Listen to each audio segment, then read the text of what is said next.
A computer hacker learns about the true nature of his reality, is pulled out of a computer program, and told that he is the one true savior who can change everything. A groundbreaking sci-fi action thriller from 1999 that changed the game in so many ways, made Keanu Reeves a superstar, still resonates with us today. This is The Matrix. I'm Connor Eyzaguirre. And I'm Austin Johnson. Welcome to Filmgazm.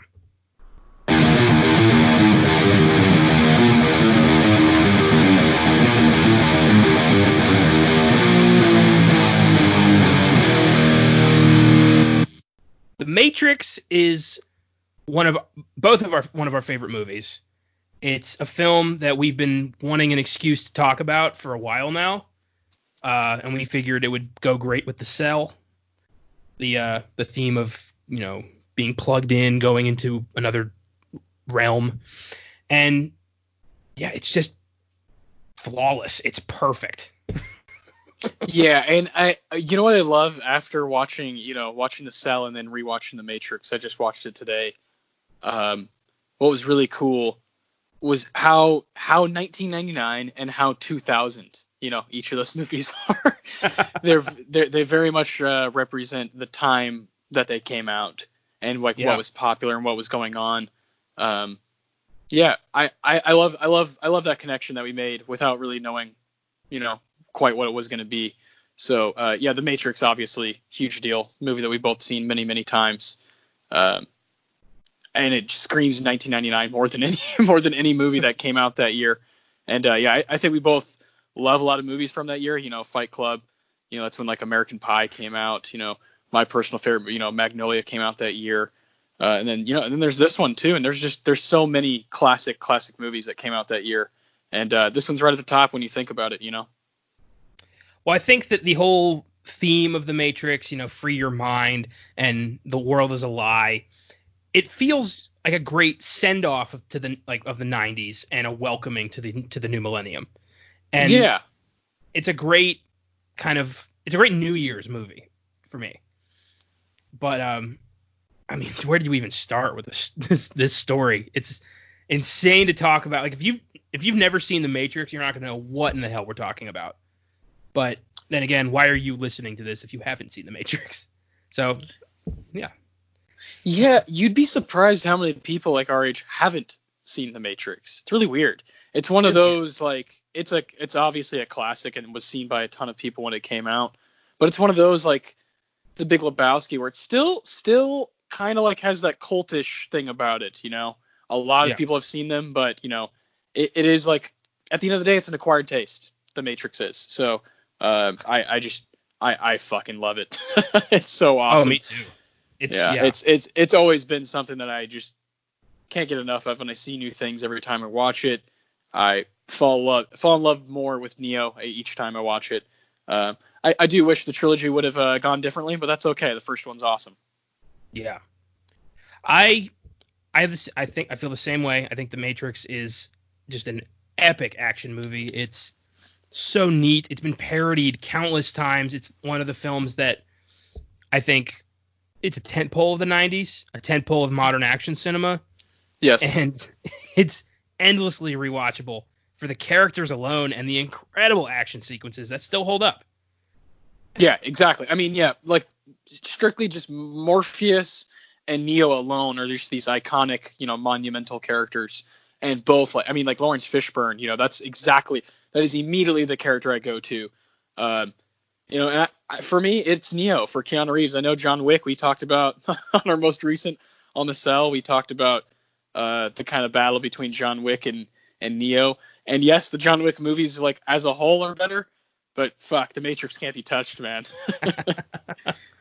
I don't know. We're going to have to do John Wick one day and really dissect it. I know. Oh, they're great. All three of them are great. They have something amazing to offer, and that's just not true with all three Matrix movies. It's true. There are moments of Reloaded and Revolutions that I adore, but the movies overall are pretty weak.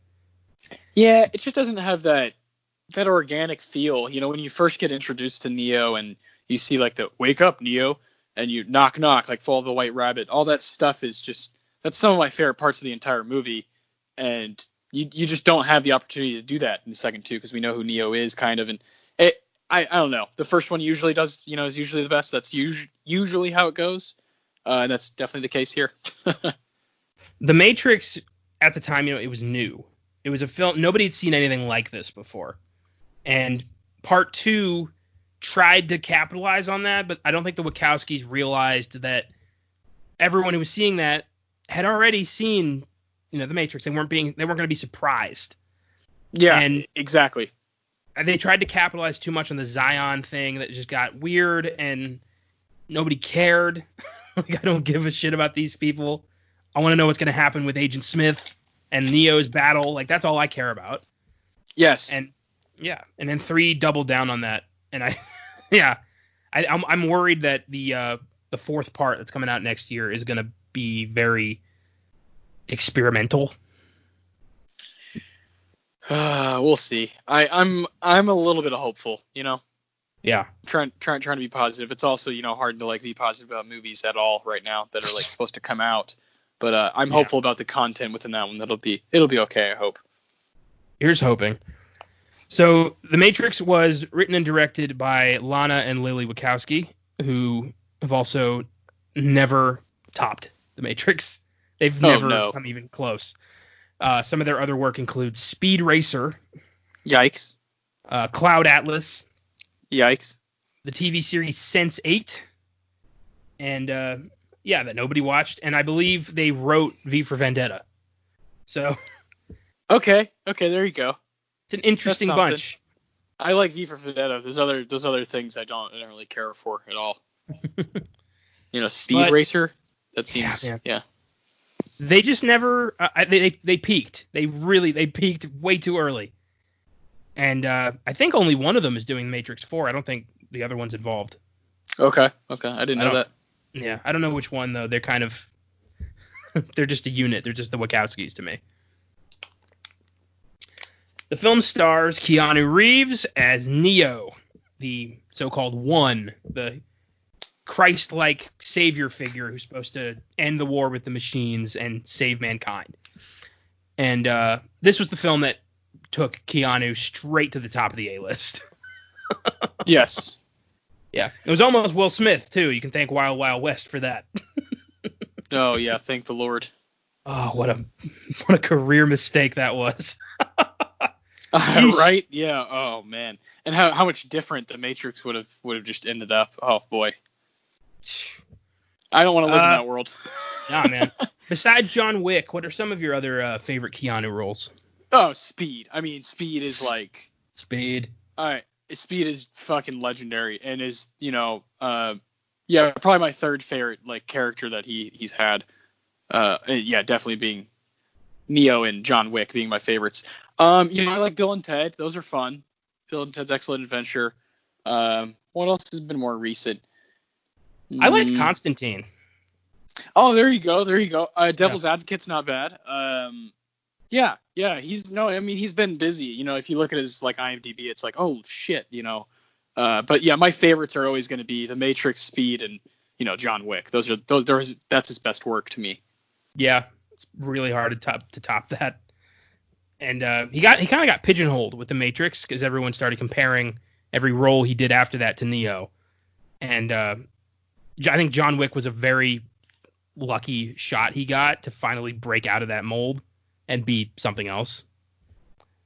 And couldn't be happier. The dude's supposed to be like the nicest guy in Hollywood. He's got a rep for being just super kind to everybody.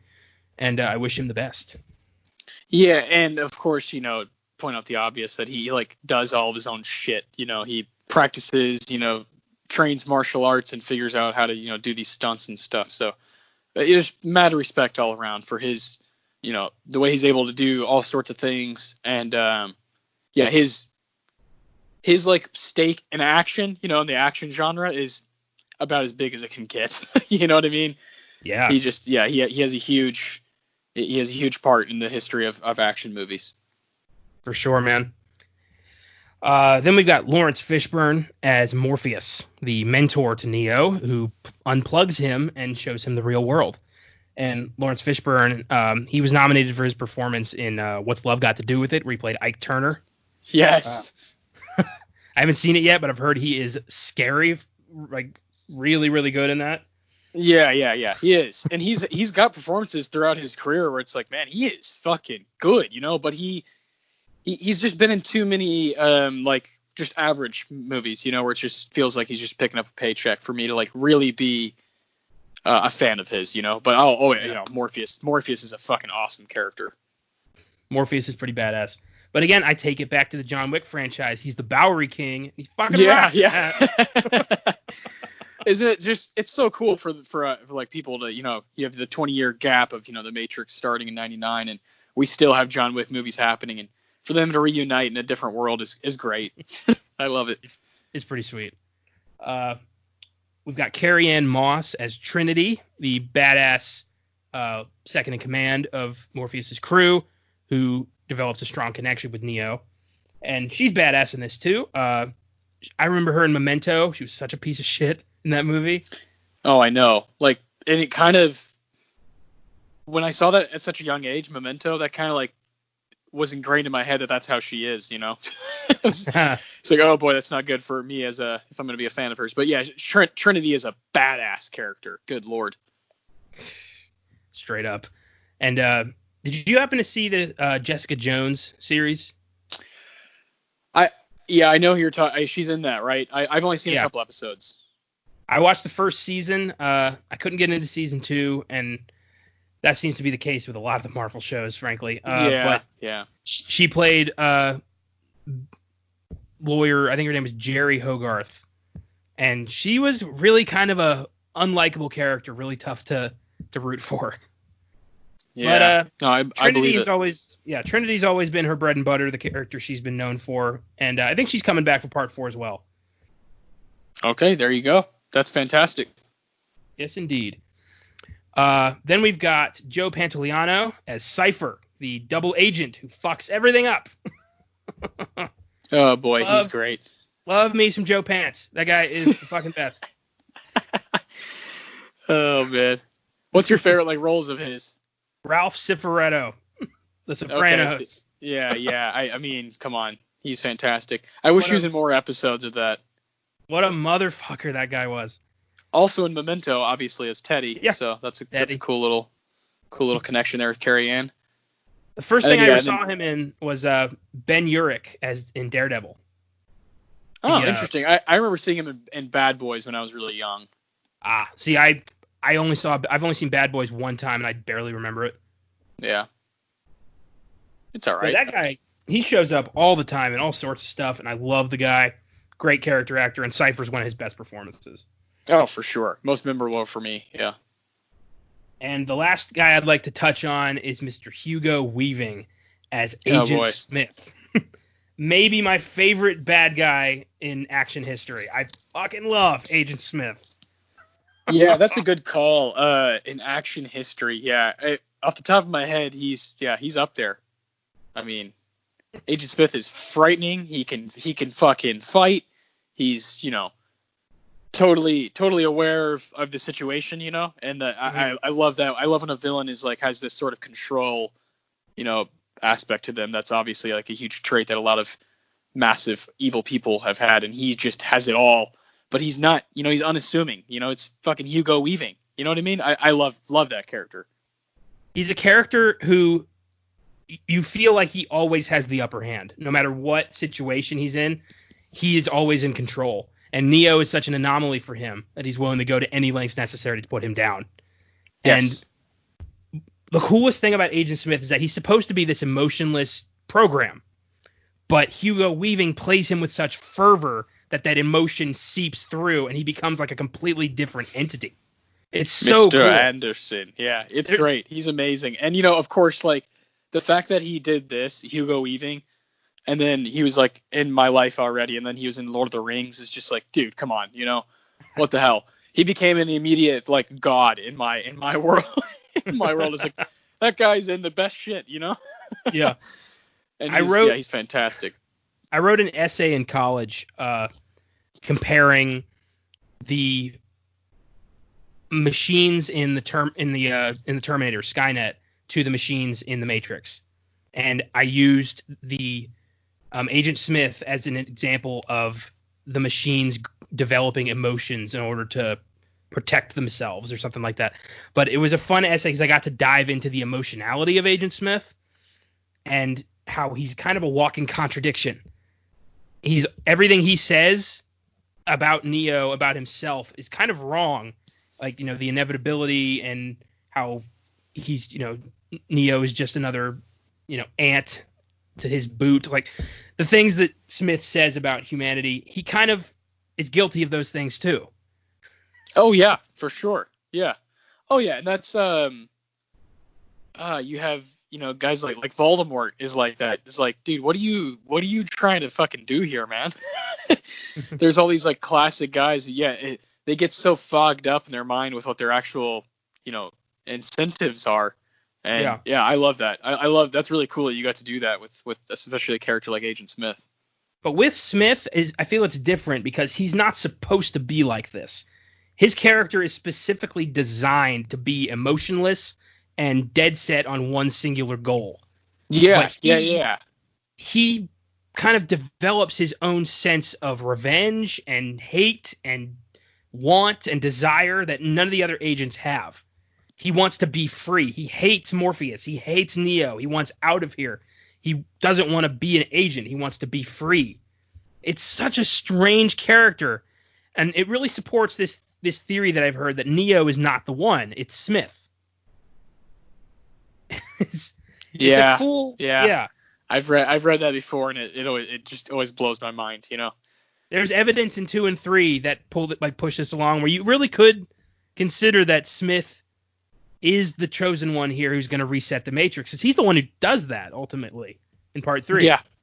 Yeah. I don't know, man. It's just I feel like Smith is on a completely different level. He's such a layered character, unlike anything the Wachowskis ever did before. Like, that guy is such a brilliant character that I go back to him all the time when I think of like my favorite movie villains. Smith is always in the top 10. Yeah, I agree. He also, had a big part of the MCU. Oh yes. So, would you like to talk about that? Johann Schmidt, the Red Skull. Oh my God, what great casting that was. Indeed. I agree. That couldn't have been a better choice. Couldn't have been. It's such a shame he didn't want to come back for more. But they got, Ross Marquand of The Walking Dead has the reins of the Red Skull now, and who knows where that character will go in the future. But we got to see Hugo Weaving step into those Nazi boots for one movie, and it was glorious. Exactly. Yeah, always a part of the history of the MCU. And then I would like to see, V for Vendetta. He's that's some other kind of performance. It's fantastic. The guy is an underappreciated legend in my book, and I'm always excited to see him on the marquee. Yes, exactly. I agree. Yeah. But Smith was his crowning achievement. Yeah, and I'll always turn to that one. A lot of these guys, this is the movie. Most of these actors, this is the movie I look to when I think about them. Oh, big time. Oh boy. So The Matrix has an IMDb score of 8.7, Rotten Tomatoes score of 87%. It won 4 Oscars: Best Film Editing, Best Sound Mixing, Best Sound Editing, and Best Visual Effects. 4 Oscars it totally fucking deserved. I would have given it cinematography as well. Yes, agreed. But yeah, it's an absolute masterpiece, and let's dive into this. All right. Oh, yeah, before we do that, it did gross $465 million on a budget of $63 million. It was a massive hit. And like we said, it turned Keanu into a superstar. It gave the Wachowskis carte blanche to do it pretty much whatever they wanted. And what they wanted to do was 2 more Matrix movies. Milk that shit. Milk it, man. And I think they had an animated short film series, The Animatrix. Oh, gosh. They had 2 video games, Enter the Matrix and The Matrix Path of Neo, both of which I have and have played. Hell yeah. They're fun. I gotta say, they're fun.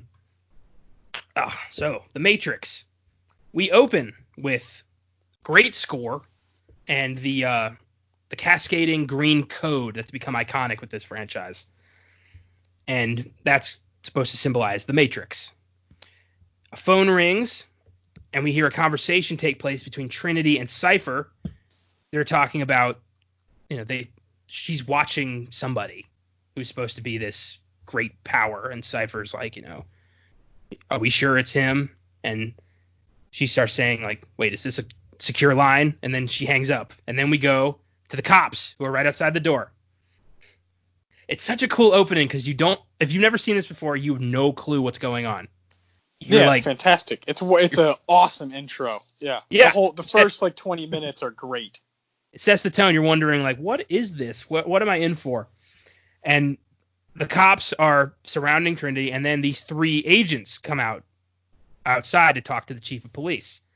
And he says, and we see Smith for the first time, and he tells the lieutenant, you had specific orders. And he says, "Don't."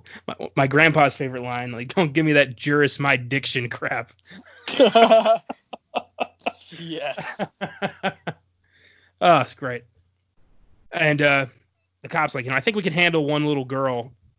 I sent 3 units, and Smith goes, "No, Lieutenant, your men are already dead." Already, you're like, what is that? Yeah. And then we see Trinity kick their asses. It's awesome. We get that iconic shot of Trinity like hovering in the room with a kick primed. That's been parodied from everything from Shrek to Scary Movie. And she gets out of the room, calls Morpheus, and is like, I need a way out, and asks if there's any agents, and he says yes, and she's scared. She makes a run for it, and one of the agents sees her, and there's a chase. The agent starts chasing Trinity across the rooftops, and you see her leap like 50 feet over a rooftop, and then the agent does the same thing. And right there, you're like, this is not what I signed up for. This is something else. It's insanity, man. It's great. Oof. And Trinity makes a run for it, dives into a small window, and I love that part where she just lies down at the foot of the stairs with 2 guns pointed at the window, just waiting, and she has to convince herself to get up and go. That's a great shot of her. Yeah, of her. Not only the one where it's like looking down the stairs, but when the camera goes back up the stairs, looking at the window. I fucking love that part. This movie does such a great job of making you terrified of the agents. Yeah. Oh yeah. Oh god, the way they're running on the roof is fucking scary, dude. They're inhuman. They're single-minded. All they want to do is kill the free thinkers. I love it.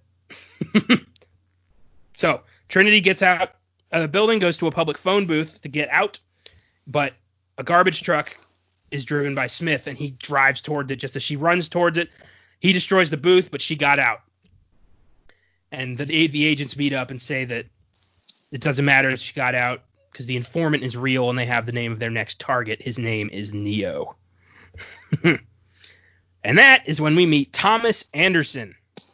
He's a computer programmer with a boring day job, but by night he is a computer hacker named Neo. And that's Keanu. Keanu Reeves, baby. Oh, hell yeah. And he wakes up to see typing on his computer. It says, "Wake up, Neo.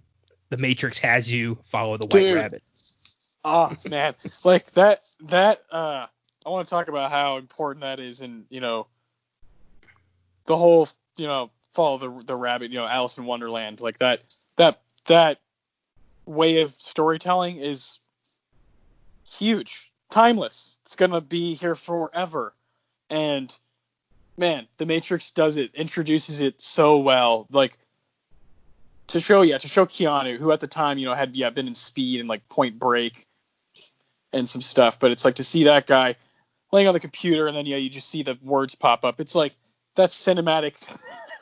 That's cinematic, greatness. That's like what you want. You want to find those kinds of scenes in movies, especially fantasy, sci-fi, action movies. Like, goddamn, I can't say enough about how excited I get once I get to that point in the movie where I'm like, oh man, like what is going on? It's great. Oh, hell yeah, man. And there's a knocking on his door, and it's this guy, Choi, who is buying some kind of software off Neo. And Mescaline, man. It's the only way to fly. Masculine. I read a theory that like on that software is like the Matrix. Yeah. Oh yeah. I've read that theory, but I don't know. That gets a little This convoluted. movie could go so many ways, though. Yeah. Yeah, just go straight down the rabbit hole, if you will. Yeah. And the woman he's with has a white rabbit tattoo on her shoulder, and he decides to go with them to a rave bar, follow the white rabbit. And at this rave bar, you've got Rob Zombie music, blaring, and Neo standing alone, and Trinity walks up to him and introduces herself. He recognizes her as the hacker who cracked the IRS database. And she says that he's in danger, that somebody's watching him, and she knows what he's after. She knows that he wants to know what is the Matrix. So it's neat how Neo kind of independently woke himself up for a little bit of this. Because he's the one, he's got a deeper connection to all of this than everyone else. That's why he knows what the Matrix is and why he's curious about all this. But I like that. Yeah, like the fact that our main character was like researching it just as a nerdy dude, and then gets totally fucking involved in it. Imagine if you started. That's like doing National Treasure, man. Imagine if you started looking into some weird conspiracy theory that then became your entire life. It's really fucking weird, and then it turns out you were right. Yeah, Nicolas Cage, National Treasure. Declaration of Independence. I just watched National Treasure 2 yesterday. Oh, great stuff. Book of Secrets. Yeah. Actually, we're going to segue away from the Matrix for a second because I read the coolest shit that I need to share with you. So, okay. The end of National Treasure 2, obviously there's the page 47 and what is that going to be? Well, somebody came up with an epic plot for their own National Treasure 3 and I want to share it with you. Okay. So, back when the Constitution was formed, the leaders of America, Ben Franklin, James Madison, Thomas Jefferson, they all decided that if America ever got too corrupt, if America became like the next England, they needed to have a contingency plan in case, so they could go somewhere else and kind of start things anew. And this was New America, project codenamed Atlantis. Yes. Yes. And on this colony in the middle of the Pacific Ocean is a completely separate society that lived following the founding fathers' example. And page 47 is dealing with finding that island. Dude. But the only person who knew about the modern day, the expert on this was Sean Bean from the first movie. Oh, yes. Oh, so they have to break him out of prison in the first act to get him on the team so they can find this island because there's some psycho, Alex Jones style crazy person who's trying to find this island and use its resources to usurp the American government or some shit. But it sounded so cool. Dude. I was like, fuck, let this guy write it. That's fantastic. Oh, I'm in. All right, I'd be so in for that. God, I love those movies. They're not, I understand they're not, the best, the most plausible movies, but God, they're entertaining. I don't go to a movie about the president's secret book that holds all of our nation's secrets. I don't go to those movies for plausibility. Exactly. Yeah. You know what you're signing up for. Yeah. I mean, Nicolas Cage is in them. Come on. Yeah. But, those movies are a big influence on my love of history. And I read that fan theory for part 3 and I thought that's the coolest shit. They need to make that. Yeah. Oh yeah. I'll never forget seeing the first one. We were 9 years old that year. That was a big deal. Oh yeah. Well, I remember my mom told me Connor, there's this new movie coming out that's all about American history. You're going to love it. And I'm like, oh boy. And yeah, turns out I did love it. and then you see Raising Arizona, and you're like, oh man, fucking HI, that was great. HI National Treasure. Have we done a Nick Cage film yet on this show? I don't think we have. No, we have not because we just talked about, the Coens for an episode, but we haven't done a movie of his. Wow. I can't believe that. Over 100 Yeah. episodes in, counting bonuses, and we haven't touched Nick Cage yet. We've done a Jennifer Lopez movie, but not a Nick Cage. Yikes. Oh, that hurt. That might have to change sometime soon. Oof. Yeah, we're gonna have to work on that. Anyway, back to the Matrix. We could do, he has some, we could do like Mandy or something, because he has some stuff that could be a weekly episode, We'll figure it out. We'll figure it out. He's in a lot of movies. He's in a ton, and he doesn't seem like he's slowing down either. Nope. So Neo he's late for work. Alarm goes off at 9:18. He goes to his software company job at Metacortex, gets the 3rd degree from his boss, says he has a problem with authority. And I've been there. I've had that talk with the boss. It's bullshit. And did you get those TPS reports done? I'm gonna need you to come in Saturday. Yeah, that'd be great. Yeah. And while we're at it, I'm gonna need you to come in Sunday as well. Okay, great. About that. After working in an office, that movie is way too fucking close to the truth. Talk about 1999. Office Space is one of my favorite movies from 1999. Hell yeah, man. It's so good. Shit. So Neo, or I guess he's not Neo yet, Thomas Anderson, goes to his cubicle and is just staring at a blank computer. It's not even on. Very Keanu Reeves, yeah. It's very much, he knows something's wrong with this world, so why try? I like that. He gets I've been there. He gets a FedEx package. And in the package is a cell phone, which immediately rings. And on the other end is Morpheus, who tells Neo that they've run out of time and that they are coming.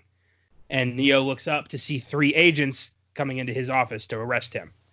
Neo's pissed and scared, and he's like, what do I do? And Morpheus is like, follow my instructions. There's an office at the end of the hall. Go there.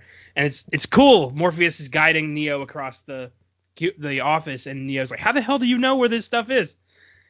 And Morpheus tells Neo to go on the scaffolding outside and climb up to the roof. And Neo's like, fuck that. And understandably, man. I mean, I would have done the same thing. Yeah, I would have been like, no, this guy's crazy. He doesn't know what he's talking about. This guy's calling himself Morpheus, Nah. You get a phone call from an international terrorist who tells you to climb on the outside of a building, you're going to second guess that. I think I'll let the cops just talk to me about whatever they need to talk about. Keanu Reeves actually did climb out there, though, on a skyscraper. Oh, yeah. Mm-hmm. He does all that shit. Yep, but he just he can't do it. He drops the phone off the building, and he's like, nope, this ain't me. So he gets arrested. Smith takes him in. He gets to an interrogation room, and this is one of my favorite scenes because it's a brief segue into horror, just ever so slightly, and I love it. Yeah. But Smith is interrogating Neo. Neo's very argumentative, and Smith is trying to, good cop, bad cop him. He's got his file open, and he just calls him, Mr. Anderson. It's become an iconic. That's all he ever calls him. I love it. Yeah, and I love that because he's like, you've been leading 2 lives. The deliberate way that Smith chooses every word. It's such a weird way to talk, but it's exactly how a computer program would talk. Yeah. And the second one as a computer hacker named Neo. It's just like, oh, this guy. Get me out of here. One of these lives has a future. So, ugh. You've disappointed me, Mr. Anderson. Smith says, if we want your help to capture Morpheus in exchange for amnesty. Neo's like, wow, sounds like a pretty good deal. How about this? I got one for you. How about I give you the finger and you give me my phone call? Yes. I love it. That's our hero right there. Hell yeah. That is classic Neo right there. I love that because part of you, would be like, who is this goofy ass dude with these dope, these guys who look identical to him? Like, what's going on? And he flicks him off. It's great. He says, "You can't scare me with this Gestapo crap. I want my phone call." And Smith puts on his sunglasses and said, "What good is a phone call if you're unable to speak?" And suddenly Neo's lips fuse together. Ugh, frightening. Yeah, and he's screaming, and we're like, "Whoa!" And how do you reconcile that? Like, how do you explain that to yourself? How your lips just closed forever? Like, that's fucked up. He gets thrown on the interrogation table by the agents, and they put this weird mantis shrimp probe bug thing into his stomach, and it goes through his belly button. Ugh! Disgusting. And that's some stuff that I still feel like holds up really, really well today. Still looks very, very frightening, and sets the tone that this isn't just going to be like a weird sci-fi movie. There's going to be some like really fucked up shit. Dude, I saw that scene first, way before I ever saw this movie. Oh wow! I was like 7 years old. I was at a Blockbuster, and they were playing this on like in the store, and I happened to be watching it at that scene, and it scared the shit out of me. Yeah, no kidding. I didn't know what this was. God. Years later, when I finally saw the movie, I was like, "Oh my god, it's that movie!" Yeah. Yikes! The one that gave me nightmares, and I didn't know what it was. Oh man. Oh boy. Neo wakes up in his own bed, assuming it was a nightmare. His phone rings, and it's Morpheus again, who tells Neo that the line is tapped. He has to be brief, but he's going to go. They want Neo to go to the Adam Street Bridge and wait for him there. He gets picked up by Trinity and two other people, Switch and I think APOC. And Switch tells him, puts a gun on him and tells him to take off his shirt. Trinity tells him it's for, our protection, that he has to trust her. But Switch is like, it's our way or the highway, so pick one. Neo's like, well, fine. And he starts to leave. You imagine if he just left, like, years later, talking about that time he was almost abducted by two, like, black leather wearing women in a car after he had a nightmare about getting shrimp stuck in his belly? Like, what the fuck? Weird day. Oh, man. Yeah. Oh, no, for Keanu, it's just normal, He stays. Trinity convinces him to stay. They use this weird device to get the probe out, and Neo suddenly is like, holy shit, it was real. And they drop the bug into the road, and it goes dark, so they can't track Neo anymore. And that's when Trinity takes Neo to meet Morpheus. And Morpheus is more excited to meet him than Neo is to meet Morpheus. It's like meeting Jesus Christ. Yeah. It's funny. Morpheus explains he's been searching for Neo his entire life. And says that they exist in the Matrix. It's a false reality that's been constructed for humans to hide the truth about their existence. And Morpheus holds out two pills. In his left hand is a blue pill. Neo takes the blue pill. He'll wake up in his bed and believe whatever he wants to believe. He takes the red pill. Then he stays in Wonderland. And Morpheus shows him how deep the rabbit hole goes. Oh, yes. What would you do? Oh, I see how far the rabbit hole goes for sure. I'd probably take the blue pill. Like, I know me. I know the decisions I would make. If I'd already been through this kind of shit, I'd be like, no, get me out of this situation. Yeah, I mean, yeah. Speaking from those terms, if I had to go through everything that he went through, maybe not. But if like it happened today, especially after seeing the Matrix, like, yeah, man, I want to know what's going on. Is this a simulation? Yeah, of course. If it's a simulation, somebody like is playing free play right now because shit's crazy out there. Free roam. I'm expecting to see dinosaurs running down the street any day now. Yeah. Directed by David Lynch. It's like, what's going on? So Neo takes the red pill. Yes. And Morpheus leads him into another room where he's strapped into a chair. Is told that the pill he took is part of a trace program so they can find him in this other world.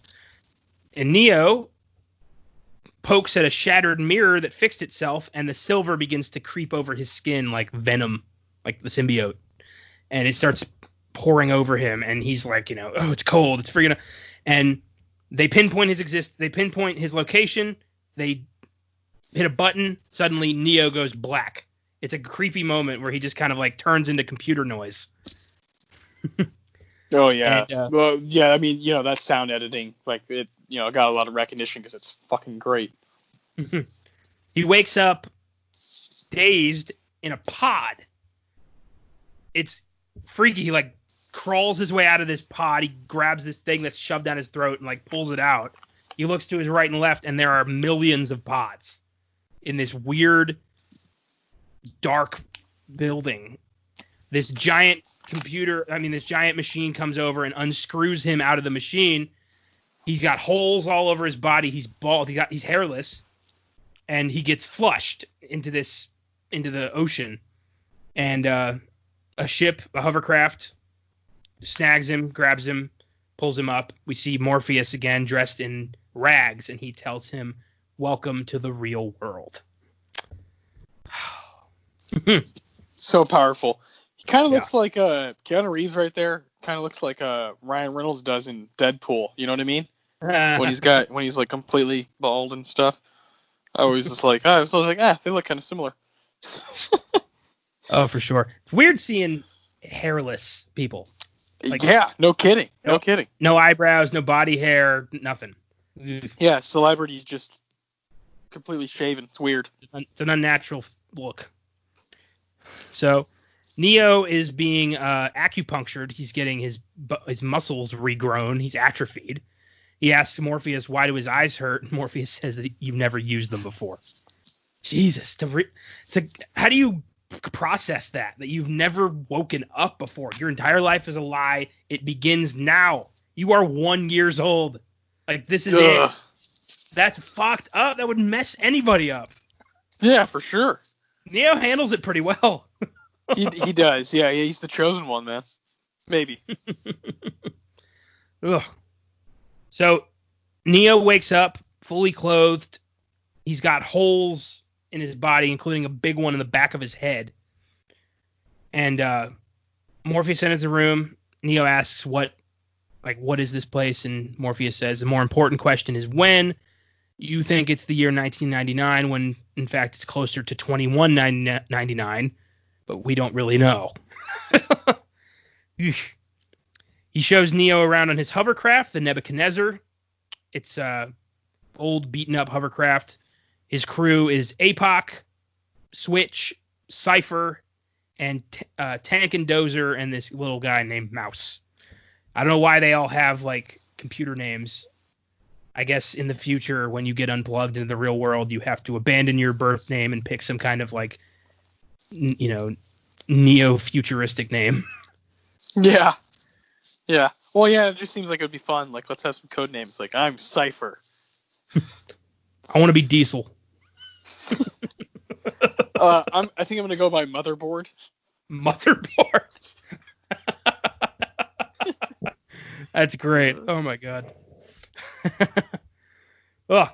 So Morpheus says, you wanted to know about the Matrix. So, take a seat. This is going to feel weird. And he plugs this probe into the back of Neo's head into the socket. Neo freaks out for a second and wakes up in a world completely white, a void. It's called the Construct.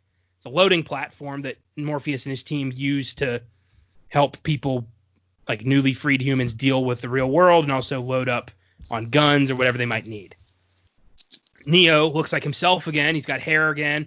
The holes are gone. It's his mental projection of his digital self. Buckle up, because it's about to get confusing. Oh, yeah. Yeah, it's a lot of information. So Morpheus explains what happened. He says that the world that Neo considers the one that he knows is part of a interactive simulation that they call the Matrix. The real world is scarred, desolate, abandoned, destroyed. It wouldn't look out of place in a Terminator movie. Morpheus says that at some point in the early 21st century, mankind gave birth to artificial intelligence. a singular consciousness that birthed an entire race of machines. Holy shit, this might be the same universe as the Terminator. Yeah. You could That'd be say cool. that. Fucking Skynet is Morpheus really the Maybe. leader? I mean, I don't know. Who knows? You could fit these two movies together really easily. So nobody knows who struck first, but a war happened between mankind and the machines, who became sentient and self-aware. Mankind scorched the sky, blotted out the sun, attempting to deprive the machines of the solar power they used to function, but instead they doomed themselves, and the machines started to use humans as living batteries. Eesh. So what they do is they enslave these humans from birth, plug their minds into the Matrix to make them think that, this business as usual, that the world is fine. Which, is that really... I mean, I know that the machines are supposed to be the bad guys, but that's pretty merciful. I mean, I know what you mean. Yeah. They don't have to give us a world where we get to live a normal life. They could just, erase our minds, plug us in, but instead they give us a semi-blissful existence that's realistic, so they can feed while we live. Personally, I think that's, I don't think that's a very high price to pay. No, I mean, yeah, a movie that I love is Sorry to Bother You. There's that company where people go and they live at this building and they work at this building, and they, there's no money involved. It's just constant. We feed you, we, give you shelter, and you just stay here and you work, and that's what you do. That's your life. I mean, some people are okay with that. With just kind of like ignorance is bliss. That's what Cypher says at one point. Yeah. Because he decides he's had enough of it. I totally understand that perspective, but I'm definitely I like the conspiracy side of things and thinking about how I bet the 1%ers are up to no good, and this movie's right up that alley. I understand the desire to know the truth. I understand, what is life. I get that. But at the same time, if I found all this out, I would be incredibly resentful of the person who led me here. Plugged me out of a life that I considered to be fine to, free my mind, but at what cost? What do I have now? Nothing. Now you have to fight. Yeah. Yeah. Now I'm in a war.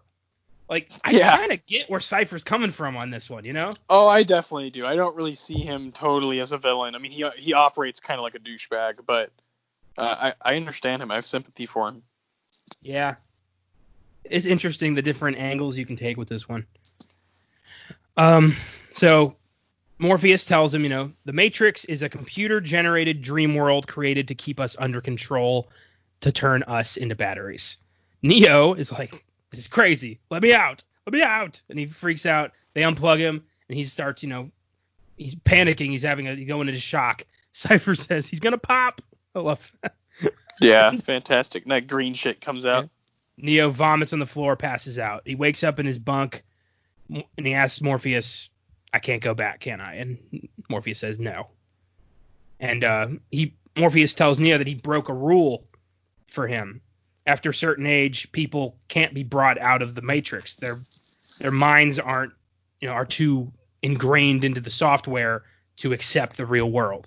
But Neo needed to come out because Morpheus is convinced that he is the one who can save them all. I don't know why.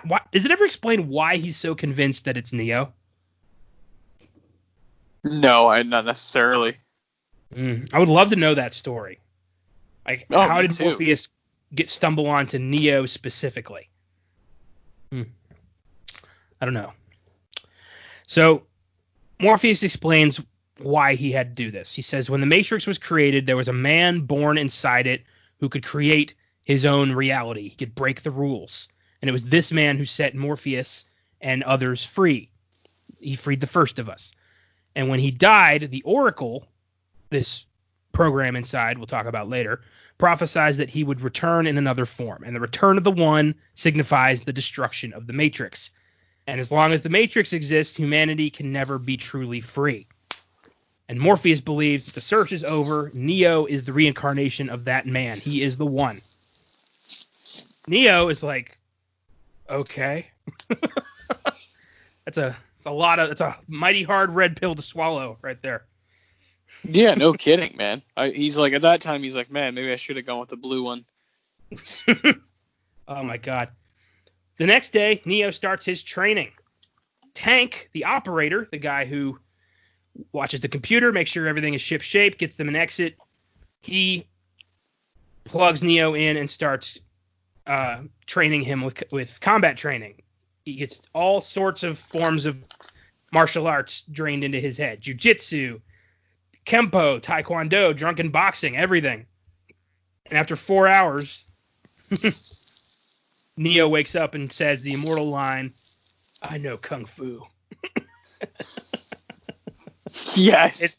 It's pretty corny, but I'll take it. I love it. Yeah, we needed that. Morpheus says, "Show me," and the two start training in a training program. They spar.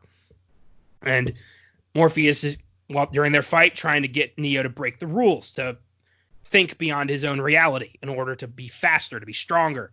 And everyone's watching this fight like it's, Tyson v. Holyfield, like it's the biggest thing in the world. Yeah. And Neo ends up getting the upper hand because he starts thinking outside the box. Then they load the jump program. Morpheus tells Neo he has to free his mind in order to leap across these buildings. Morpheus takes a running jump, leaps across the skyscrapers. Neo goes, "Whoa." I think I know what's going on here. Nobody ever accused Keanu Reeves of being the best actor. That's not what it's about for him, Oh, no. Did you ever see The Day the Earth Stood Still? Oh, my God. Yes. That is by far and away my least favorite thing he's ever done. That is such a terrible movie. Oh, my God. What was he doing with that one? I know he's been in a lot of movies, but that one is bad. That one's really bad. Oh, yeah, that was pretty fucking weak. My body does. I've never seen the original. I've heard it's great. It's a sci-fi classic, but unfortunately, I have seen the '08 one, and a lot of people, pretty much everybody hates that movie. Yeah, it's pretty bad. Mm-hmm. Pretty reviled. So Neo tries to free his mind, tries to make the jump. He doesn't make it, but that's okay because everybody falls the first time. He wakes up, and they unplug him, and there's blood in his mouth. And he asks Morpheus, "If you die in the Matrix, do you die here?" Morpheus says that the body can't live without the mind. So if you're in the Matrix and you die, you die. Like, there's no do-overs. It's not a video game. Good lesson to have. Well, that's essential for this plot to make sense for the actual simulation. Is like people who die, on Earth. Well, you need the mind to continue, so it totally makes sense. You kind of need that confirmation to make this movie make sense. Yeah, exactly. And if it didn't work that way, there wouldn't be any stakes. So this needs to be real, Exactly. So Morpheus and Neo are walking down the street. Morpheus is explaining about the Matrix. He's talking about all these people, and he says that the people who inhabit it are part of the system, the very people they're trying to save. And in this scene, the Wachowskis employed a lot of twins in order to make it look like the same people were walking up and down the street, like a program. And this woman in a red dress walks past, and Morpheus asks him, like, "Were you listening, or were you looking at the woman in the red dress?" And I love that. Neo looks again, and it's Agent Smith. And Morpheus freezes the program and tells Neo that it's another training program in order to teach Neo one lesson. If you're not one of us, you're one of them. Everyone who's not yet freed in the Matrix has the potential to be an agent. They can body jump through anybody. And everyone who's ever faced one of these things has died. Again, they really build up the agents to be the ultimate evil, scary shit. I love that. Yeah, it's great. Especially the fact that you don't get any background or much dialogue from anyone but Smith. Yeah. Because he's special. Why? Yeah. I don't know. Hugo Weaving. Yeah. Suddenly, the Nebuchadnezzar's on alert. There's a holographic image of a sentinel, a big old squid-looking robot monster, and the crew has an EMP ready, electromagnetic pulse. It's the only weapon they have against these things. But the ship, the squiddies, as they call them, search for the ship. They don't see them. They move on. They don't have to launch the EMP. But they can't launch the EMP when people are plugged in because they'll die. And that does come up later. Yes. Later that night, Neo startles Cypher, who's at a computer console. I love that. Cypher's just like, whoa! Scared him. And Cypher offers him a drink, some like super ethanol crazy shit. And says, you're probably wondering, why didn't you take the blue pill? Neo laughs, but he's like, yeah. He's thinking like, yep, that's exactly what I'm thinking. And in this scene, Cypher's setting up his meeting, his like closed loop meeting with Smith that he's about to have. But Neo doesn't know that because he can't read the code. And then Cypher sits down in a restaurant with Agent Smith in the Matrix. He has a steak, and he says, I know this isn't real, but I don't care because my mind makes it real. It's like, oh, this guy's dangerous. And Cypher makes a deal with Smith to give him Morpheus in exchange for being plugged back in. So we know who the informant is. Cypher. He's a piece of shit. He's gonna trade them all into Smith in order to get back into the Matrix. Yeah, there you go. That's huge. That's big character development. A guy who snapped, who was like, I don't want to do this shit anymore. I'm ready to have some kind of like normalcy, and ignorance is bliss, is what he says. Yeah, I bet Smith was fucking with him though. I don't think there's any way to get plugged back in. Smith's gonna kill him too. Yeah, probably. You're an idiot to think you can deal with these people or these things. Yeah. Yeah. So Morpheus, Trinity, and Neo and the rest of the gang are jacked into the Matrix to go talk to the Oracle. And the Oracle gives people answers. She's been there since the beginning of the Resistance. She's a program on their side. She made the prophecy, and she can help Neo find a path.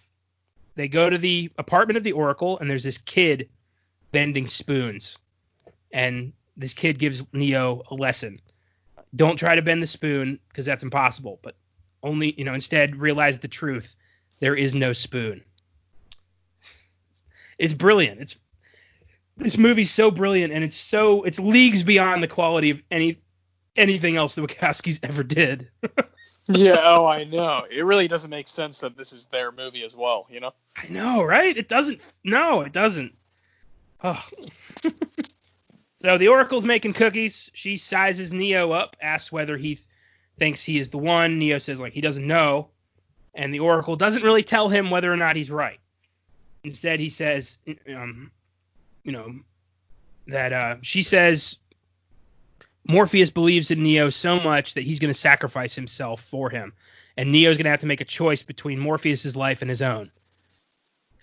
And kind of misleads him, says, you're not the one. But, and Neo kind of thinks maybe Morpheus shouldn't know that. And Neo almost tells Morpheus this, but Morpheus cuts him off, says what she said was for you and you alone. I don't need to know. And as they're going back to the jack point, Neo experiences deja vu. He sees a cat walk by and then sees the cat walk by again. And that gets everyone on edge because deja vu means there's a glitch in the Matrix and somebody changed something. And that, they know where they are. The agents are coming. Mouse gets gunned down by the cops. First casualty of war. Yeah. Mm-hmm. Gets really serious there. The stakes get really high. We get enough scenes with these guys to care about their deaths. Yes, indeed. Mm-hmm. The Morpheus has Tank find a layout of the building, and they go into the walls. And Cypher sneezes, giving their location away. The police open fire. They start Neo and the crew start firing back. An agent Smith takes over the body of one of the cops, reaches into the wall, grabs Neo by the neck, and in one of my favorite scenes, Morpheus like screams and dives through the wall to take down Smith. So badass. Zero hesitation. He's like, my guy's in trouble. I got to take this. Oh, it's awesome. He knows he's gonna die too. His commitment to Neo is crazy. Mm-hmm. The Morpheus grabs Smith. Trinity gets Neo out of the building. Smith and Morpheus fight, and Morpheus ends up face down on the tile. Smith introduces himself. He calls himself he's a Smith. I love that. He doesn't say I'm Smith. He says I'm a Smith. Ugh. So Smith and the cops beat Morpheus into submission, and they take him. Cypher returns to the Nebuchadnezzar before the rest of them, kills Dozer, and shoots an electric gun at Tank, and he takes over the operation. Trinity tries to call them. Cypher pulls the headset off, answers, and reveals it was him. He betrayed all of them. He says Morpheus lied to him and tries to convince them that, he's doing the right thing here. And Cypher starts killing them one by one, unplugging them. He kills APOC, he kills Switch. And he says he's going to kill Neo, and he says if Morpheus is right, there's no way he can pull this plug. And he's kind of, a miracle does happen. Tank shows up and kills Cypher.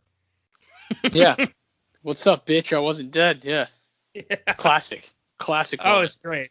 Great, super satisfying. Tank brings them back. They find out Dozer's dead.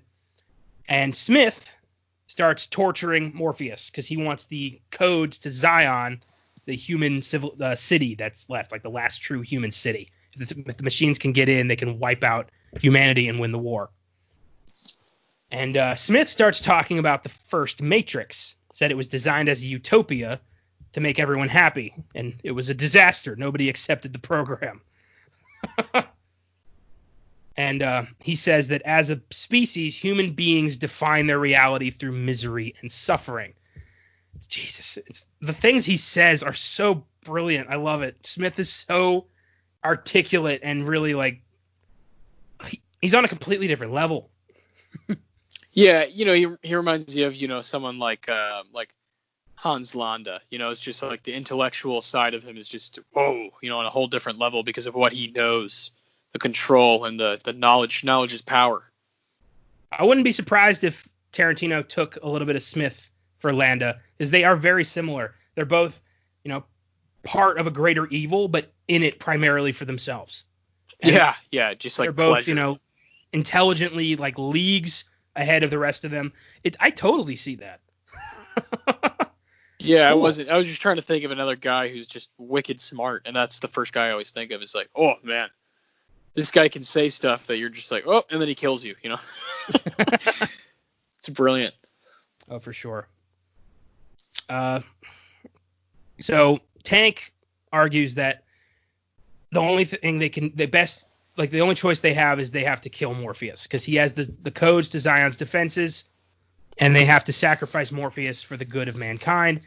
And Neo realizes that this is the choice the Oracle told him he would have to make, and he chooses Morpheus. He's going to go back in and save him. Meanwhile, the agents realize that the informant, Cypher, is dead, and they have to deploy the Sentinels in order to stop Neo and Trinity from pulling this off.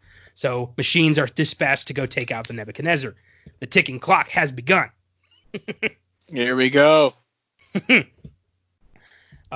Neo and Trinity go into the Matrix. They load up with guns, and Trinity says, no one's ever done anything like this. And Neo's like, I know. That's why it's going to work.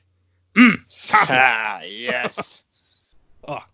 Morpheus hasn't broken yet. Smith tells the agents to leave him.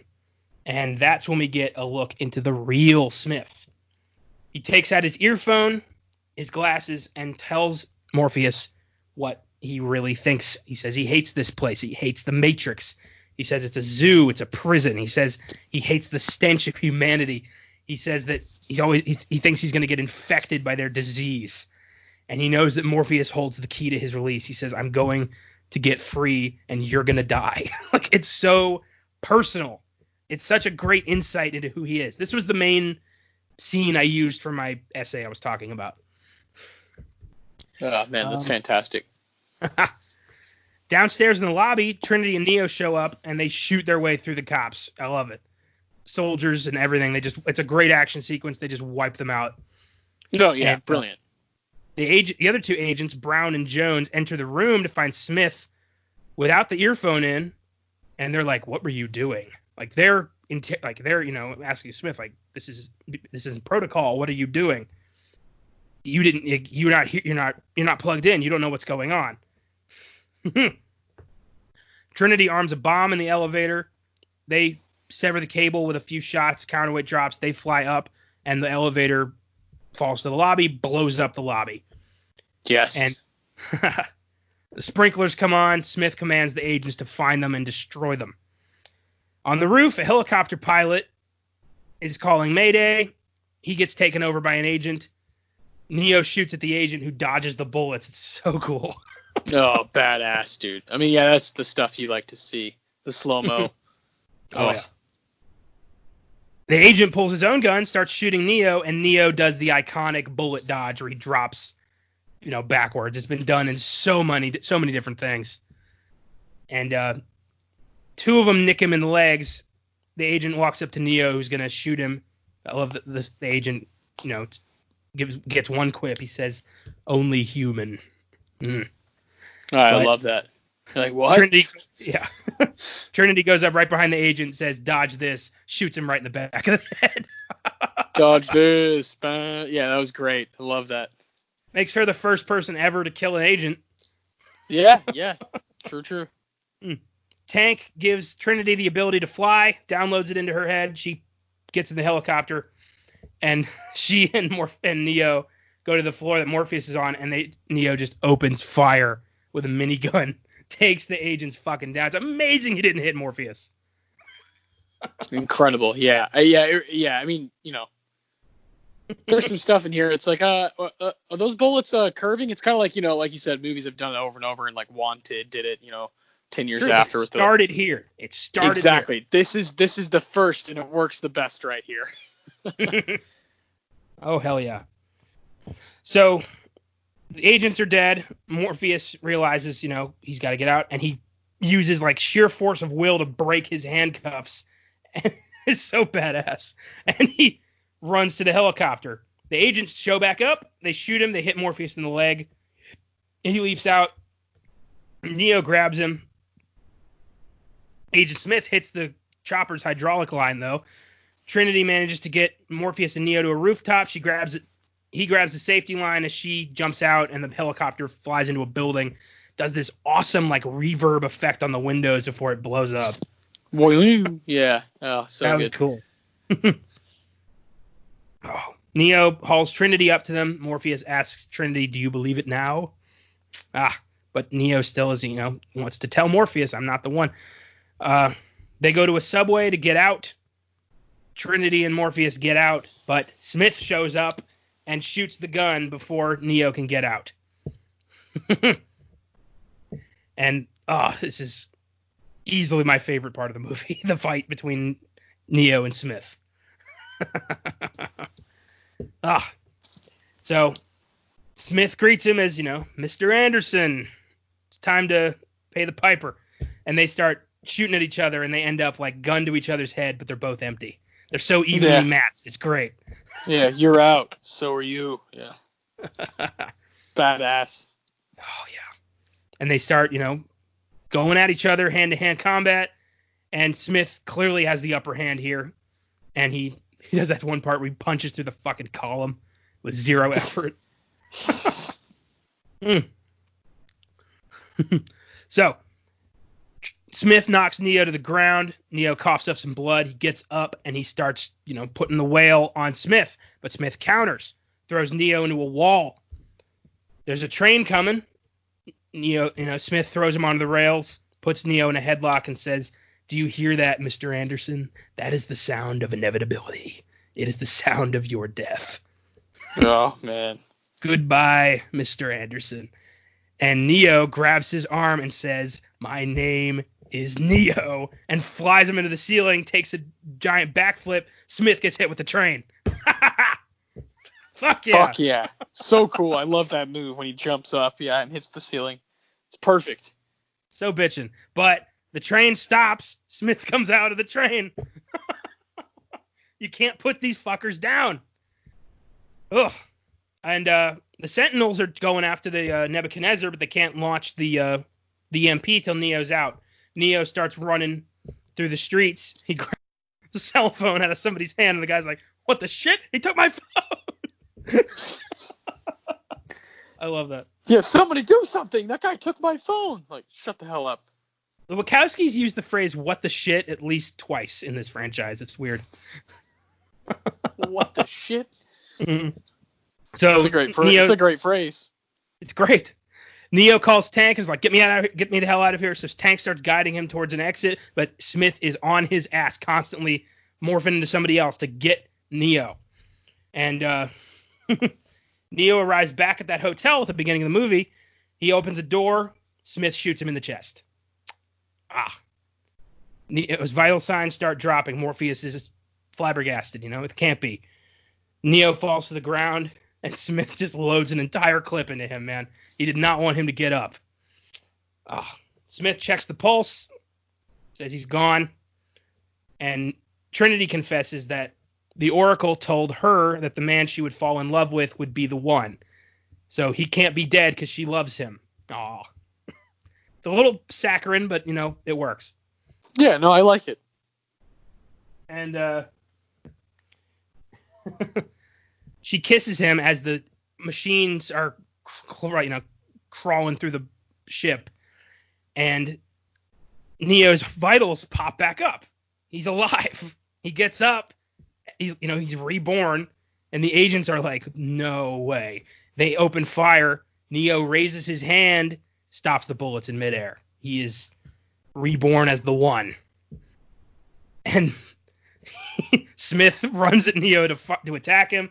Neo blocks his blows effortlessly with one hand, kicks him across the hallway, leaps into Smith's body. Yes. Starts ripping him apart from the inside, and he explodes. Neo kind of bends the world around him, gives one look at the other agents, and they just bolt. Fantastic. He's scared of them. He killed Smith, or so we think. He pops back in part 2, but we're not talking about that today. So the Sentinels are now in the ship. Neo gets to the phone. He gets out just as they push the EMP. The damn robot dies right in front of Morpheus. And Neo's back. He kisses Trinity, and all is right with the world.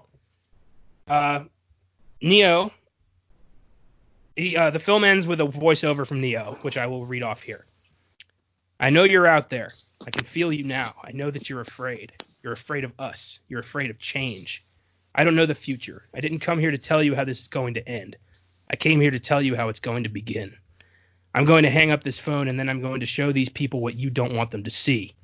I'm going to show them a world without you, a world without rules and controls, without borders or boundaries, a world where anything is possible. Where we go from there is a choice I leave to you. He hangs up. Rage Against the Machines, Wake Up starts playing. Yes. Neo puts on some sunglasses, and we just see him fly into the fucking sky like Superman. And that is the Matrix. So good. Bitchin' movie, man. I honestly, that was a detailed summary, and I'm very glad. I think we covered pretty much everything. I give that film an easy 10. Hell yes. Same for me. 10 out of 10 as well. Yeah, without a doubt. I feel so strongly about it. I always will. Again, that I got to hit the nail on the head about the Rage Against the Machine at the end of the movie is just a fucking perfect, exclamation point on the film altogether, and a really ballsy choice, but I love it so much. It's awesome. Oh, hell yeah. And the song Wake Up, I mean, could you get a better dude. song? Well, yeah, Zach De La Rocha. Oh, yeah, to have Zach De La Rocha screaming with the green, cryptid words, directed by the Wachowskis. It's just fucking perfect. Great movie. So the Wachowskis filmed The Matrix Reloaded and The Matrix Revolutions back to back, released them both in 2003, and they both don't hold a candle to this first one, which is a total masterpiece. Off the top of my head, it's been actually about 2 months since I watched these. Matrix Reloaded, I give a 7. Matrix Revolutions, I give a 6. Yeah, I think I'd probably give them both a 6 off the top of my head. I haven't seen either of them in a while, but yeah, shit gets weird. Yeah, too convoluted, and then just hold on to what really made it good, and that's not what they did in my opinion. So There's a sex rave, there's a Hugo Weaving imitator, there's an architect, there's a French guy, there's ghosts. Shit gets weird. yeah, And yeah. maybe one day we'll go into the Matrix sequels, but right now we're just gonna bask in the glory that is the Matrix, one of the greatest action films of all time, and a true masterpiece in the '90s. Agreed. Like you said, it was such a great way to end the century of films and open up the 21st century. It's timeless, man. It'll always stand forever. I can't believe it's over 20 years old. It's crazy. I know, right? So, anything else you want to add about the Matrix? No, just that I encourage anyone who hasn't been able to watch it. It's on Netflix right now. Check it out. Please check it out. I hope our passion for it encourages you to rewatch it if you have seen it already, because it's a classic. Hell yeah, man! Couldn't have said it better myself. We will this Sunday we'll be launching another bonus for you, our top 10 films of the 80s. Oh, it's been a while. Very excited. Took me forever to finally come to terms with my list. I'm very proud of what we ended up doing. And that was filmed before the coronavirus epidemic caused a quarantine. So that'll be the original format. The sound quality will be our original quality. So enjoy that. And we will be back next Wednesday with Sinister. Thank you for listening. Peace.